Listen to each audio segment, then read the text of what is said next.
Betting on sports can be hard, but hiring Morgan & Morgan is easy. Morgan & Morgan is America's largest injury law firm. They have over 100 offices nationwide and more than 1,000 lawyers. Their fee is free unless they win. For more information, go to forthepeople.com/bestbets or dial pound law, pound 529 from your cell phone. That's forthepeople.com/bestbets. This is a paid advertisement. The numbers told the story, they always do.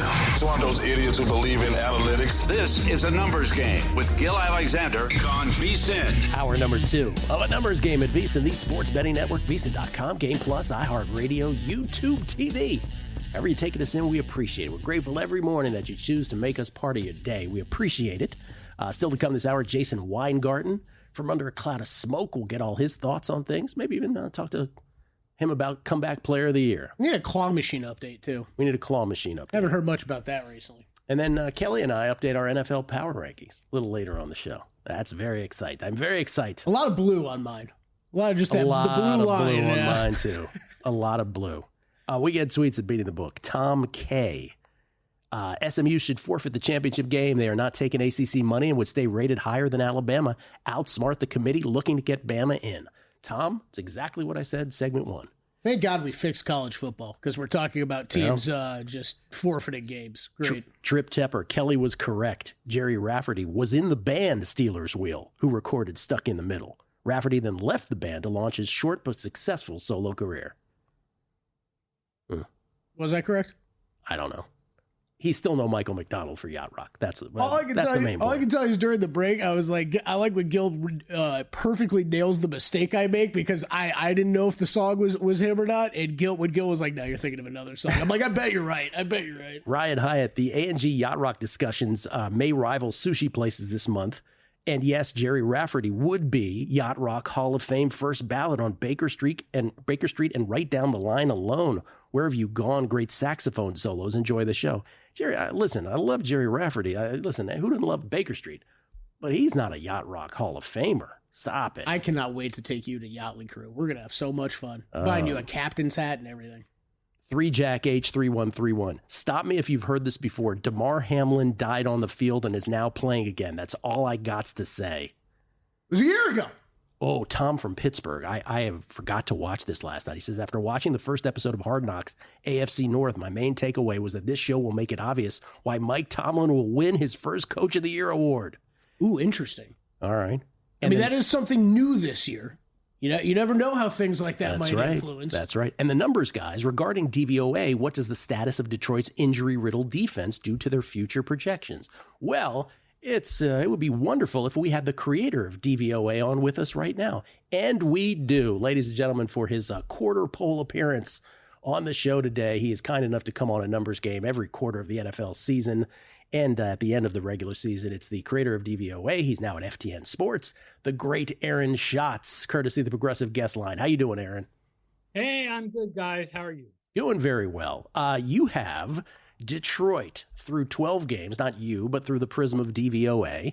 You have, and by the way, DVOA, for those who don't know, defense adjusted value over average, calculating a team's success based on the down and distance of each play during the season, then calculates how much or more or less successful each team is compared to the league average.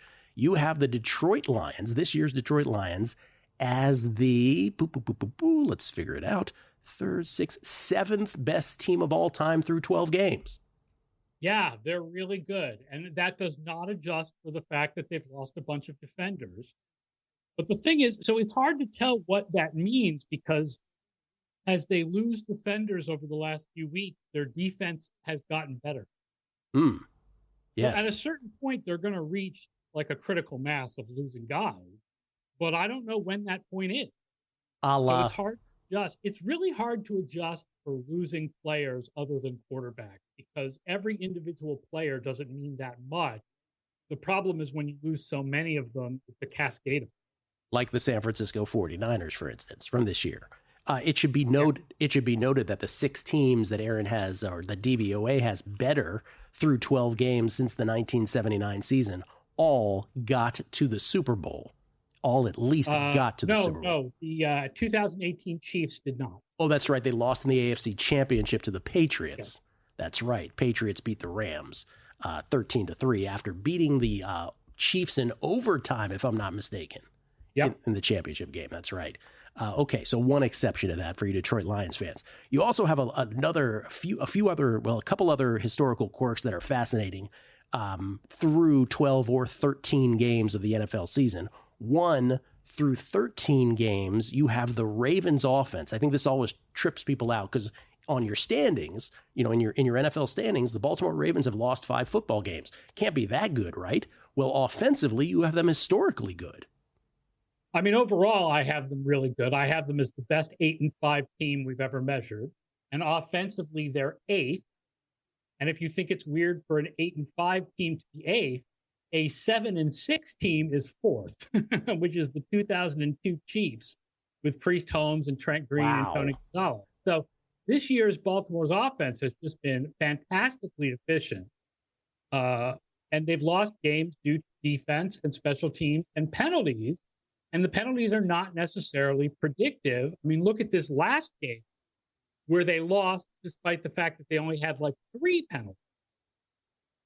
Baltimore's offense, the 8th best team through the prism of DVOA since 1979. And then here's the one that we alluded to last time, or we talked about last time you were on, which has continued.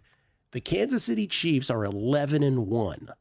You've done this, you've gone all the way back to 1979. So it's not the history of the NFL, but it's a long way back, right? We're talking 45 years back. You have the Chiefs at 11-1 as the second worst 11-1 team since you've been doing this since 1979. Yes. They won their last game in the dumbest way possible. Like, it really is like they just stood there and watched the Raiders screw up and the Chiefs didn't do anything, right? Because even if they don't recover that fumble, the game is over either way. So, the Chiefs are really low. The 2012 Falcons are the only 11-1 team that's lower. In fact, if you look at point differential, which is simpler than DVOA, the Chiefs are the worst 11-1 team in NFL history.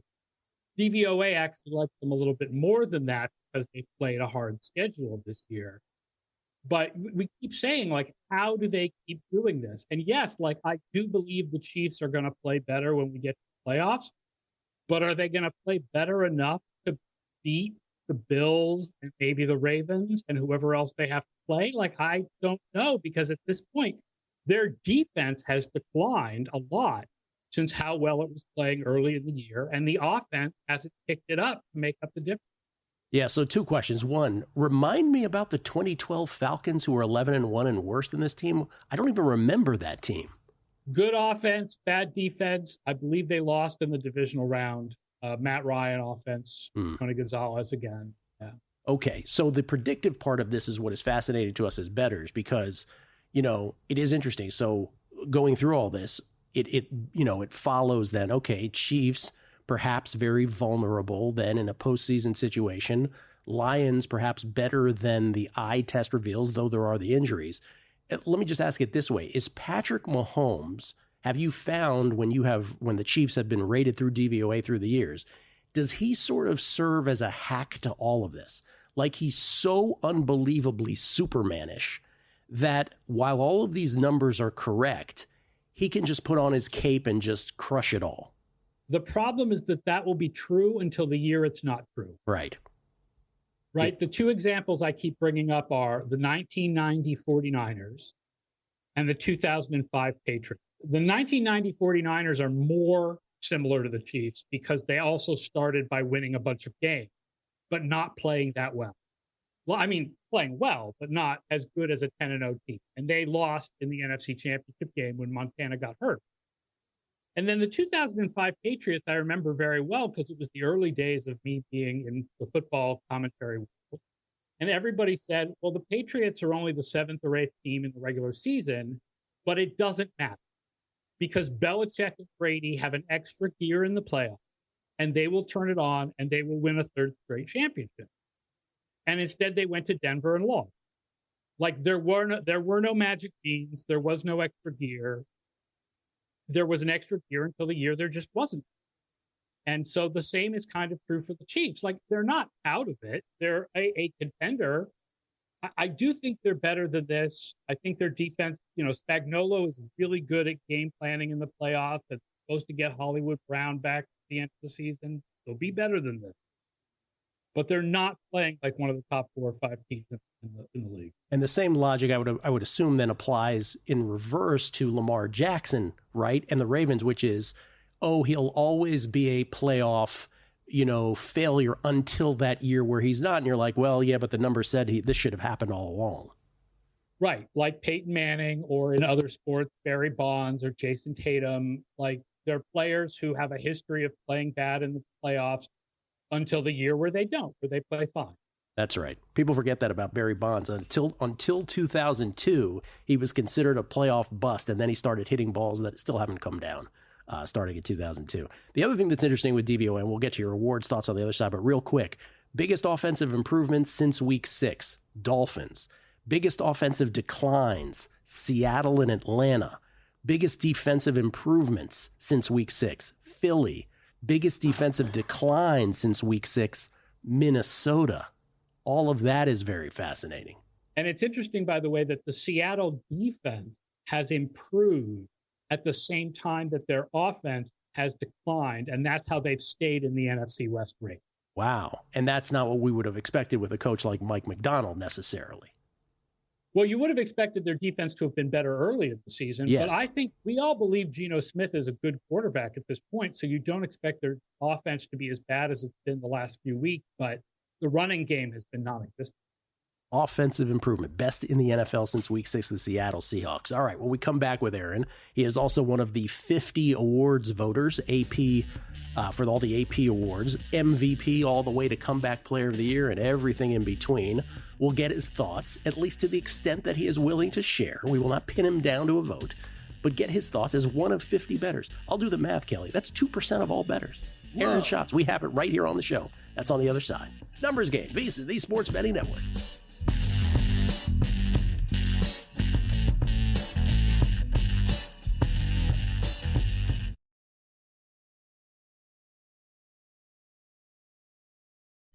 A Numbers Game on VSiN, the Sports Betting Network. Back on a Numbers Game, live from Circa, Gill Alexander, Kelley Bydlon alongside. We'll get to your tweets here coming up, but we want to get to more with Aaron Schatz. By the way, don't forget about Sewell's Barbecue Sauce. Southern hospitality never tasted so good. If you're ready to elevate your tailgate game, you got to try Sewell's Barbecue. Born from a backyard cookout in a mason jar of unforgettable flavor, Sewell's has become a Southern favorite, lighting up taste buds from Georgia to the Carolinas. From ribs and wings to a backyard burger, Sewell's takes every bite to the next level. You can order online at SewellsBarbecueSauce.com. That's SEWELLS,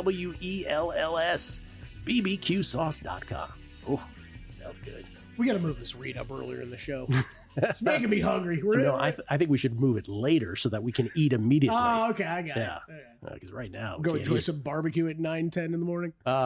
Aaron Schatz, kind enough to join us again. He's at FTN Sports. He's the creator of DVOA, was the founder of Football Outsiders back in the day, a pioneer in football analytics, courtesy of the Progressive Guest Line. By the way, Aaron, if folks want to get all your stuff, where do they go?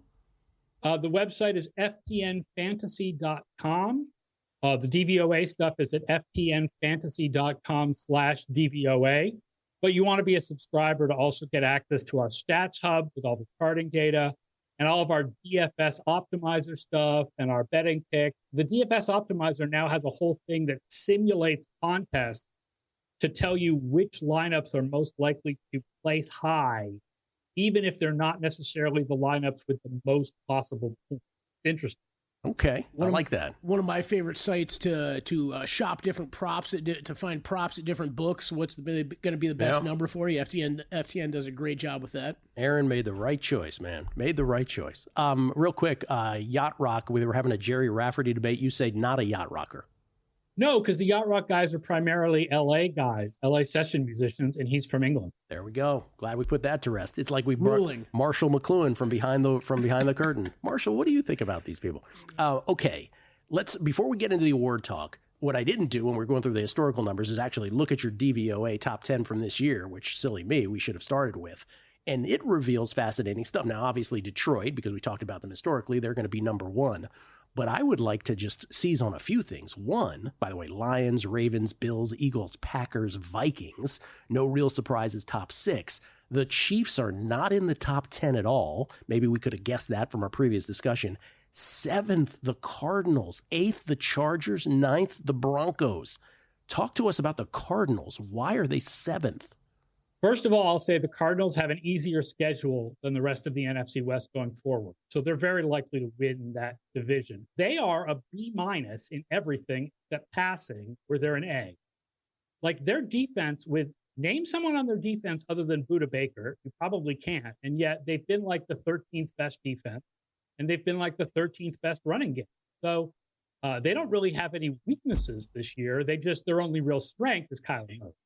They have been my most consistent betting winner all year, the Cardinals. You've bet them like 4 weeks in a row, it feels like. Always. But I would not have put them 7th, but this sort of corroborates them numerically. And the Broncos in 9th, huh? That's amazing. Yeah, Knicks has played better in recent weeks. And, of course, their defense and special teams are top 5 this year. Okay. Let's just put it this way. The Chiefs are the 3rd AFC West team. Yes. We have Isn't that wild? That's wild, right? That's wild. Who's dead last, by the way, Aaron? The Patriots are dead last right now, pretty much neck and neck with the Cleveland Browns, but the Browns have been much better since Winston became the quarterback. For those who all these years said that Aaron was a New England Patriots homer, he's got him 32nd. By the way, did I see a tweet from you, Aaron, where people were like accusing you of something? Yeah, they thought that I was making the Chiefs look bad on purpose. Yes. And I was like, what's my motivation? Like, how dare you? My motivation is to be as correct as possible, right? Like, why would I want to make a team look worse than they are? I want to be as accurate as possible. That's my motivation. Fan bases are the best. That's great. So rational. Okay. MVP. You're one of 50 who votes on this stuff. Right now, what are you thinking, to the extent you're willing to share your thoughts with us? All right, there's 2 questions here. The one is the Barkley question, and then the other is which quarterback you go with. If you're going to call it most valuable player, it can't be a running back. I'm sorry. Plus, Saquon Barkley has played like the easiest schedule of any running back in the league. If they wanted to change the award and tell us it's for the best player at his position, then you could consider it. But if it's the most valuable player, it has to be a quarterback. My stats have Lamar Jackson far ahead of Josh Allen. I know there are other stats that have them more neck and neck. I do worry that we've entered this world where the narrative takes over the award because of the betting line moving. And we all just sort of assume that because the media says that player X will win, we all vote for the same guy. And I think I'm going to be in a position this year where I may be the only person who votes for Lamar Jackson when everyone else votes for Josh Allen. The exact opposite. I was just thinking that. The exact opposite of last year. Yeah. By the way, I'm willing to have Allen pass Jackson over the last 5 weeks. Like, it's not set in stone. It's not set in stone. And Aaron and I did not have this conversation. I bet Lamar Jackson yesterday at 12-1, Aaron, because I thought that number is ridiculous. For the reasons you're saying, the stats just don't bear this out at the current betting numbers. They're not reflective at all. We'll see. A lot of football still to be played. Okay, let's go to Coach of the Year. Is there any way to even have any, solid thinking on this? Nah, man, this one is so hard. I think Dan Campbell is currently the best odds, which is interesting because that's not a team that's quote unquote turned it around. But if we all felt Dan Campbell was a great coach in the past and he's got the best team this year, then he's still a great coach. I mean, the same is true of Andy Reid, even though, Andy Reid's odds aren't great, but you've got to give him a little credit for the Chiefs pulling out all those close wins. I think there's a lot of people like Tomlin for what he's done with the Steelers this year. I think O'Connell's a good candidate. It's Sean Payton. It's a really hard award to pick. It's a hard award to pick and a hard award to pick. This is honestly like somebody could win with like 8 votes. Yeah, it's that splintered at this point. Yeah, and Aaron, is it so hard because there's so many good cases? Is that how you view it, or? Yeah, and it's been like that for a couple of years, right? Like, if you look at the Coach of the Year odds, I can make a really good case for the top 6 guys on that list, but probably also for McDermott and Andy. Like, it's there's some good cases to be made, and it's really hard to figure out who to vote for, and then it's really hard if you're outside figure out who we are voting for when there's 50 of us. And, right. We vote 3 guys in a ranked choice. And I don't know who's going to. Well said. Hard enough to vote on, hard enough for us to figure out who those guys are going to vote on. And the 6 names that Aaron is referring to, Campbell, O'Connell, Tomlin, Payton, Harbaugh, and Quinn. And he added McDermott, which I'm glad he did. I brought this up the other day. And Andy Reid. Again, those records could be gaudy at the end. Okay. Jaden versus Nix. Where do you stand for Offensive Rookie of the Year? I think I lean Jaden at this point. I think Brock Bowers does deserve some discussion because Rookie of the Year, unlike MVP, is more about how good you are compared to your position.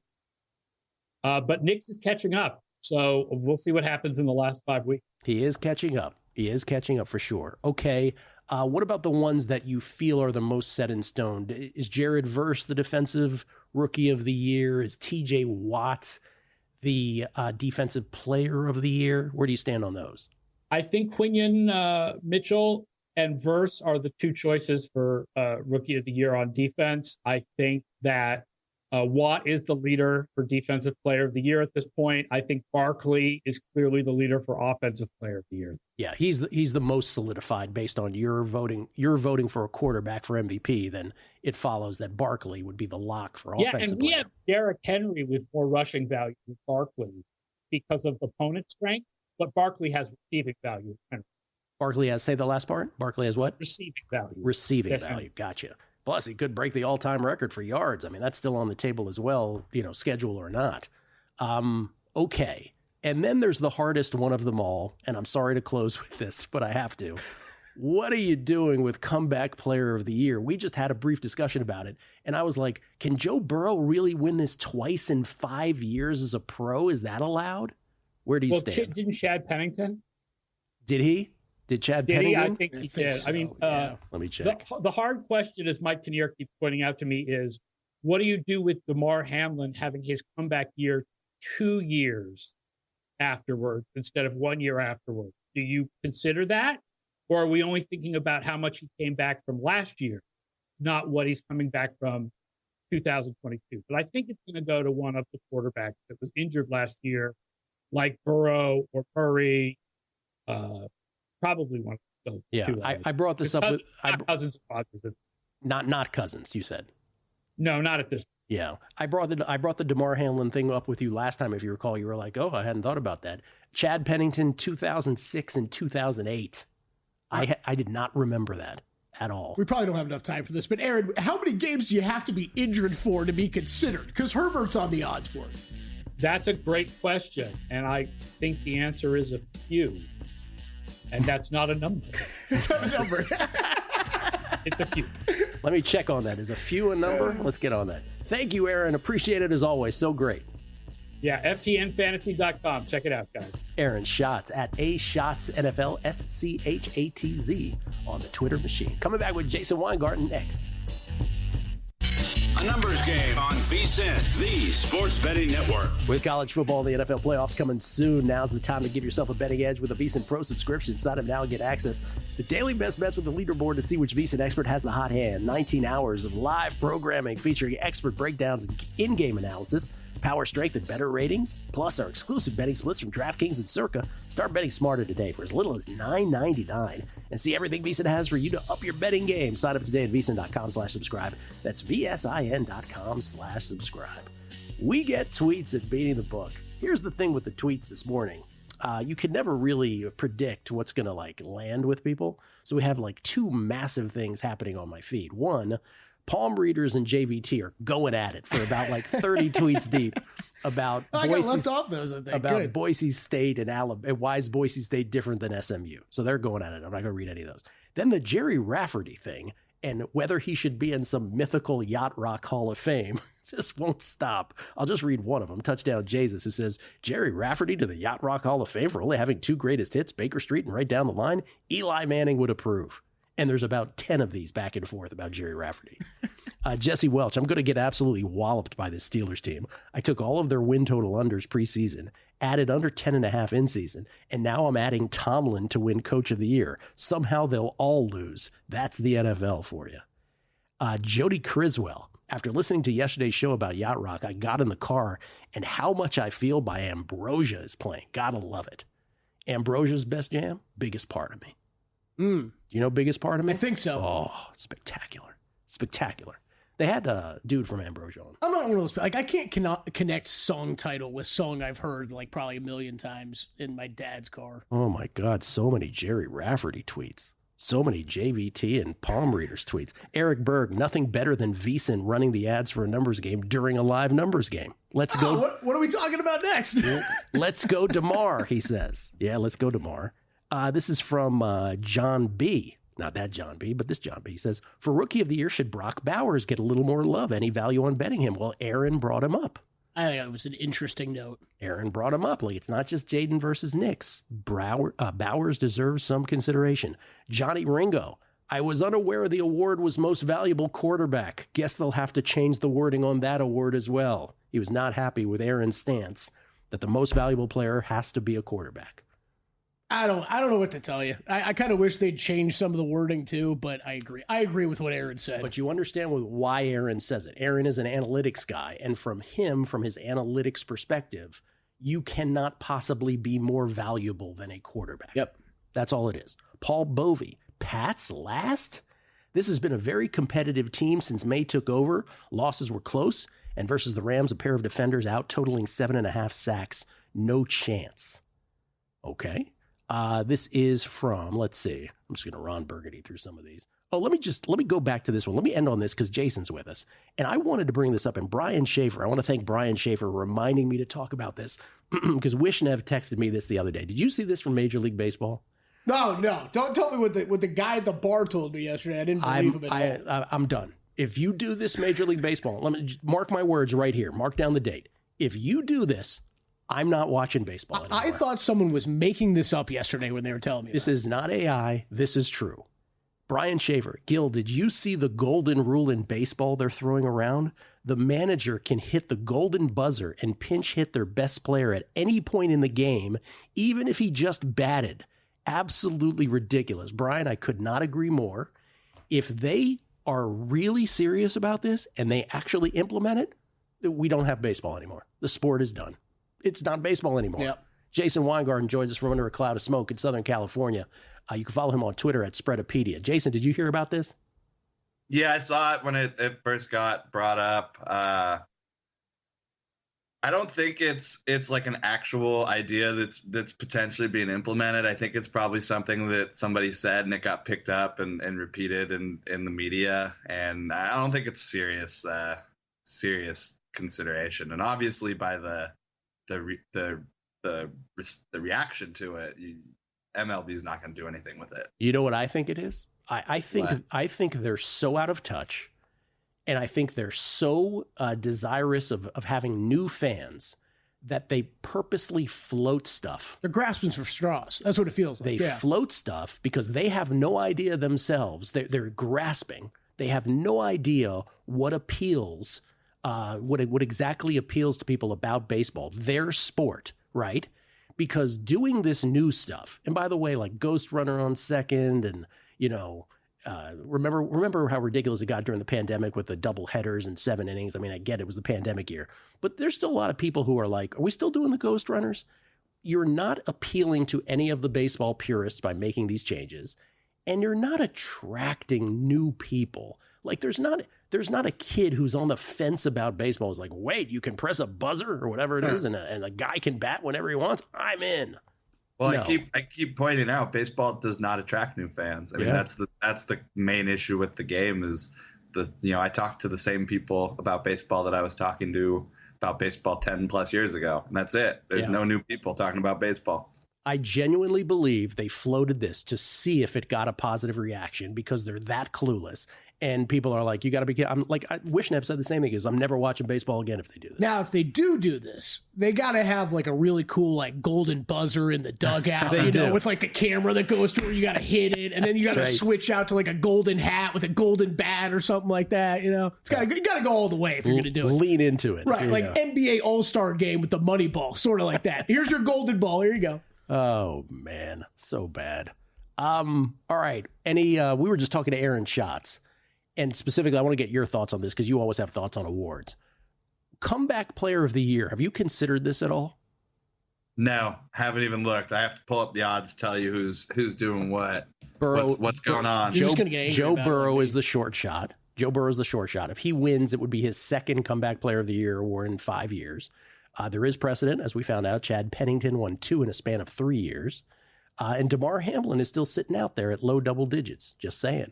And Aaron did bring him up. I'd take Damar Hamlin because, I'm going to just keep banging that drum, almost dying on the field. And basically, what is he, a starter? Is he like one of the nickelbacks or something? Yeah. I know he's on the field. He plays a lot. Yeah. Coming back from almost dying on the field and being the only reason the NFL has actually canceled a game in the middle of the game in my lifetime. Remember, the NFL doesn't cancel games. They didn't even want to cancel the game where he was dying. It was the players and the coaches that made the decision not to play. Like, this is literally the only time an NFL game has, for any reason, gone off the air early. And he's back on the field, basically a starter. He should absolutely win this award. I mean, especially when you look at the guys around him. Anthony Richardson is on the Comeback Player of the Year. Like, what are we even doing here, people? Like this should be a walk-in. Yeah. I said that about Burrow when he won it the first time. I'm like, what is he coming back from? Like, what are we really talking about here? He's a rookie. Anthony Richardson's a rookie, right? No, he's a second-year player. He got hurt at the end of last year. And Burrow was a second. That's preposterous to give a second-year player a Comeback Player of the Year. We were already a year ago. They gave it to Burrow his second year. That's what I'm saying. Yeah. Like, I said the same thing at the time. I'm like, this is dumb. I agree with you. Do you know who's come on real strong in awards voting that I think has a real chance, though? Brock Bowers. No, Quinyon Mitchell, the cornerback on the Eagles. I think, I've watched a ton of Jared Verse. I've been to the Rams game several times. That defensive line got absolutely dominated by the Eagles. Like, I can't see how you're making a guy on a barely fringe playoff team a favorite like this. I think Quinyon Mitchell has been a huge upgrade in that defense for the Eagles. I think they're Super Bowl contenders. They are, and he has been great. And Aaron Schatz, one of the 50 voters, just brought up Quinyon Mitchell when we were talking about Defensive Rookie of the Year, just a second ago. By the way, how great did the Eagles draft with Mitchell and with Cooper DeJean? That's how you win in the NFL, is replacing talent like that in the middle rounds. It's awesome. When they drafted Quinyon Mitchell and the Lions drafted Terrion Arnold after the draft, I remember saying those two guys might end up being superstars, and they have great personalities, the both of them too. Okay, what did you bet? Anything Week 14 in the NFL? Yeah, a little bit of football stuff. It's actually kind of weird. I like a lot of favorites this week, so I'm a little cautious because if I like every single favorite, it means I'm probably doing something wrong. I'm probably about to lose a lot of money. The Miami Dolphins, big on my list. Again, just keep fading the Jets. They got nothing. Aaron Rodgers got nothing left in that bank. There's no happy ending to this Disney story. This is a sad Disney story ending. I'm with you there, Jason. Let's go Fins. I just wanted to point out one thing that I saw Fezzik talking a whole bunch about the cold weather in Green Bay. Yes. I have no opinion one way or the other on that, but I did want to point out, I used to read Greg Easterbrook's column, Tuesday Morning Quarterback, and he frequently brought up cold coach equals victory. And I noticed Mike Daniels was on the sideline, just bundled up in like 6 coats while his players were freezing out there. Like, that is the worst thing you can do as a coach, is be bundled up like that in a cold game. You got to look over at your coach and know he's cold with you. I always bet on the team with the cold coach. I like that. Cold coach equals victory. It is one of the truest things in the NFL. Look it up. Doesn't lose. Sipping on hot chocolate. What's wrong with you guys? Get out there. Exactly. That's not a leader. You want your leader to be freezing out there. And that's your pro tip of the day from Jason Weingarten. Your pro tip of the day. Pro tip. Thank you, Jason. Appreciate it. Oh, Jason already barred out. Things to do. Wow. Goodbye. See you later.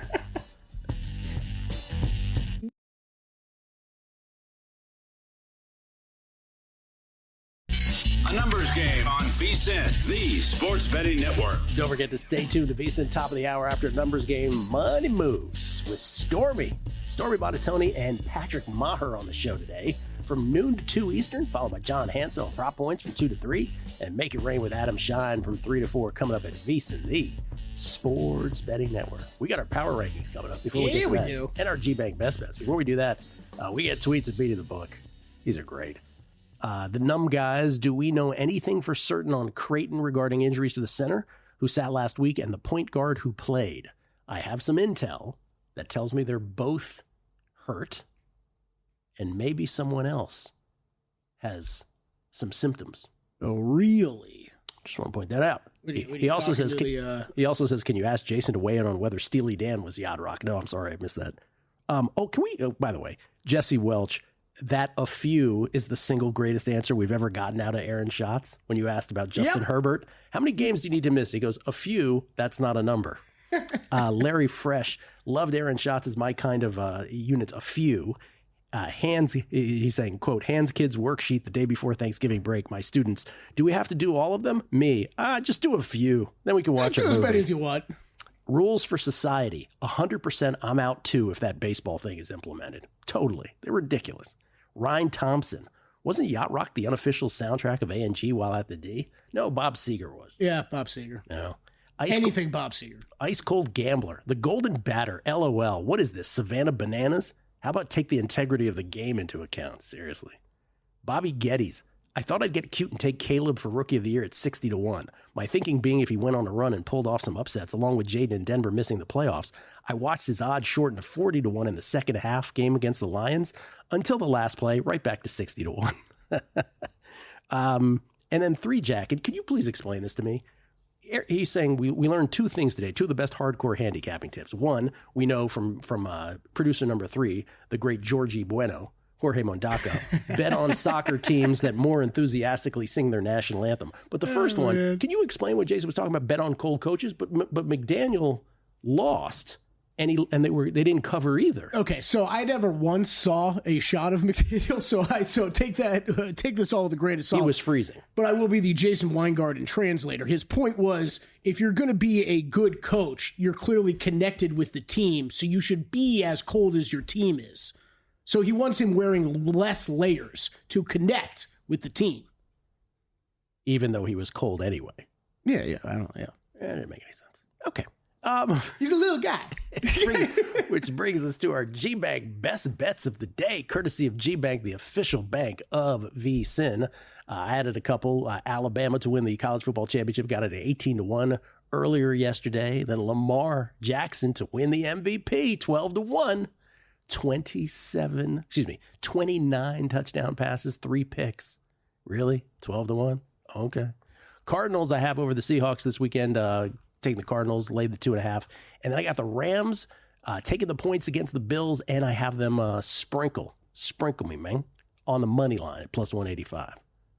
Getting angry about this comeback player of the year thing. Just 2 NFL for me still. Lions tomorrow night at 3. Dolphins laid the 6.5 on the opener. You can get better now.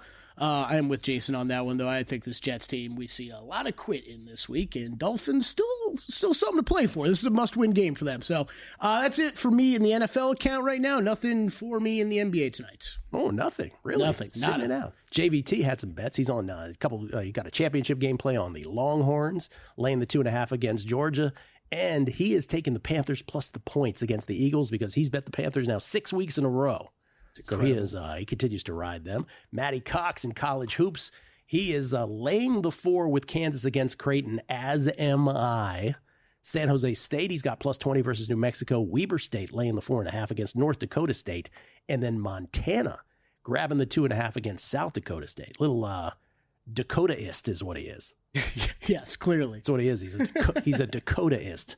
Jason Weingarten took the Dolphins, laying the 6 against the Jets. Those are our G-Bank best bets of the day, as Kelley's responding to tweets with capital letters. He's so angry. I'm angry. Best bets brought to you by G-Bank, the official bank of Visa. The G-Bank Visa Signature Card is your best bet, delivering 1% cashback rewards on eligible gaming transactions, 2% cashback rewards on all other eligible purchases. For more information, head to VSiN.com/Gbank. That's VSIN.com/Gbank. Subject credit approval, terms and conditions apply. Let me tell people specifically what you're applying to. So Brandon Kyle said, is Hamlin eligible for comeback player of the year even though his incident occurred 2 years ago? I was under the impression that it needed to be in the previous season. It was about missing games, and he missed games last year because of it. What did he miss? A game, and then he wasn't good enough to be on the roster. Like, this is It was 2 years ago. This whole thing's broken if we give it to Hamlin this year. We should name the award after him. He should have won it a year ago. You're very angry. I am angry about this. You're very angry, and I think perhaps you should. You might be triggering some people behind the glass. Now, the one thing I will say that Jason brought up, this would be the only reason I will calm down if they give it to him this year. He's playing, and he is playing regular, and he is a constant impact on that defense this year where he wasn't a year ago. How often do you remember texts that you get in your life? Not very often. Okay. I can remember that night, Todd texting us, Todd Wishnev texting us. Yeah. Are we about to watch a player die live on our screens? Don't make me in the bad guy. He should have won it a year ago. You're a horrible human being. We spent all this time asking for them for clarification of the rules. They've given us clarification of the rules. He does not check all the boxes. He shouldn't win it. If he does, this thing's broken.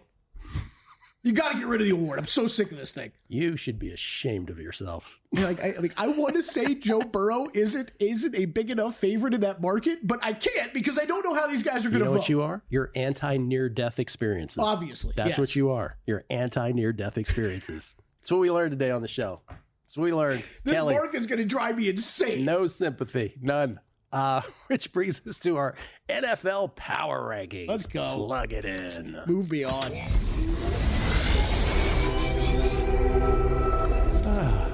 Isn't it amazing how you could twist that on somebody and just make you feel terrible about it? Well, I hate myself, but someone has to say it. Brandon brought it up. I'll have to back it up. Oh, man. Okay, a lot of what Kelley said is true. A lot of blue lines this week. Not a lot of movement. Lions remain 1. Ravens, despite their loss to the Eagles, the Eagles, they had 25 chances to win this game. They couldn't do it. Okay, I get it. You are your record, but they're still the second best team to me. Aaron Schatz has their offense as the 7th best of all time, since 1979 being all time. Chiefs remain 3. They probably shouldn't, but somehow they do. Bills remain 4. Could I have made a justification for putting the Bills in front of the Chiefs? I sure could have. Maybe I should have. Eagles 5. They stay with their win. Packers at 6 with their win over the Dolphins. Here's the movement. Texans go to 7. Commodores go to 8. Steelers go to 9. Vikings enter the top 10 for me at 10. Niners drop 4 out of the top 10. They're out. They're done. Number 11 and fading fast. Broncos, Cardinals, Chargers, Bucks, 12, 13, 14, 15. I feel good about all those staying where they have, despite the Cardinals losing among that group. And by the way, Aaron Schatz has them 7th overall. So I feel better about not dropping them. I still don't know what to do with this bottom half of our now that we're going 15 deep on these power rankings, because I just checked mine. I guess I don't have the Cardinals anywhere in there. Maybe I should, maybe I shouldn't. I don't know. It goes back to our conversation yesterday of what's the NFC West? Can anybody tell me? Is that for good teams, mid teams, bad teams? Can't tell you. I can't tell you. Can't tell you. All right, Lions, Bills, 1-2 for me. I swapped Eagles and the Ravens based off of that result last week. So Eagles 3, Ravens 4, Chiefs 5, Packers 6, all remaining the same from a week ago. Vikings 7, Steelers 8, Texans 9. All right, now we move some things around a little bit, Gill. We dropped the Dolphins 5 spots. That's right. I felt aggressive and put them at number 10 last week. I don't know, even though I bet on the Packers, so that really didn't make any sense. But I still have a little bit of belief in the Dolphins. Obviously, I have a bet on them this week. So move them down to 15. That means everybody moves up a spot. Chargers 10, Broncos 11, Commanders 12, Bucks 13, Rams 14. I think there's Commanders, Bucks, Rams, Cardinals, Seahawks. What's the difference between all these teams? Not much. Not much. Not much. Despite records being different, not much. There's a really, this is the one thing about this year, right? The top groupings are very solidified. There's a somewhat soft, what are they middle. The one thing that I think is different this year is that you can say that pretty much about any year. The back half is really a drop-off. It drops off pretty dramatically after 16 or 17. If I'm telling you, Brandon, throw Gill's back up here. If I've told you one of your teams from the 10th spot on ended up making a conference championship game, which team is it? Conference championship? Yeah. You got the Vikings 10, Niners 11, Broncos 12, Cardinals 13, Chargers 14. Oh, those are mine. 15. I'm looking at yours. Yeah. Say them again, real quick. Vikings, 49ers, Broncos, Cardinals, Chargers, Bucks. Vikings, Broncos, Vikings would be the choice if they got like home field, right? Yeah. If they lucked into home field somehow, that'd be my choice. You'll give the Vikings some credit. Kelley's an awful human being. Talk to you tomorrow. Stormy and Patrick are next. Enjoy for VSiN, the Sports Betting Network.